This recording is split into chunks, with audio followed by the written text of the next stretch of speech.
This street that we're on right now, this is a famous street because in 1985, Michael J. Fox drove a DeLorean straight ahead at a speed of 88 miles an hour at the end of Back to the Future. We are turning into the town of Hill Valley from the film. This is where Marty McFly and Doc Brown lived. This is where the skateboard chase took place. And that City Hall building on the left was used as the Clark Tower. Back to the Future, shot here 30 years ago, and the set has undergone many changes since then. One major change you might notice, the clock is gone. That was a set piece built specifically for that film. But it's such a famous part of the backlot, we're going to stop for a moment. You guys can get some pictures, and I'll show you what the set has looked like in a few films.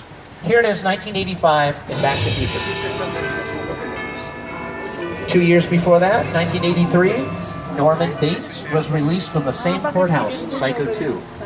1962, Gregory Peck defended his client there in To Kill a Mockingbird. 2003, there was a riot in front of the courthouse in Bruce Almighty. And in 1989, they predicted the world would look like this year. According to Back to the Future Part 2, in 2015, we were supposed to have flying cars and hoverboards flying. Actually, to be fair to Back to the Future Part 2, the scene in the movie is October 21st, 2015. So technically, there's still time. We can still make them, I guess. As we leave the set of Back to the Future, we're going to make a right-hand turn onto New York Street.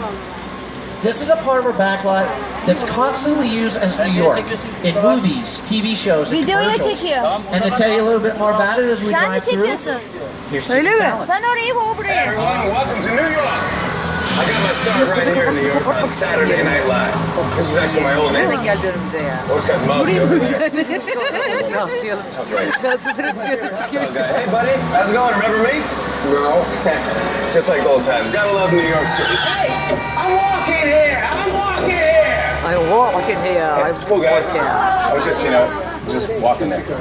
So it's not exactly New York, but a lot of times when you see New York in the movies, it was shot right here on the Universal Metro sets.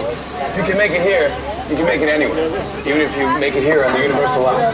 This glass building on the right side of the tram was used as part of New York in The Amazing Spider-Man.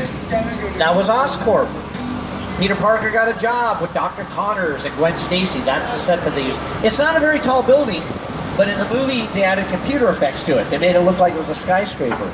Another superhero ran around this part of our backlot. Captain America. In Captain America, the First Avenger, the end of New York Street here was supposed to be Brooklyn.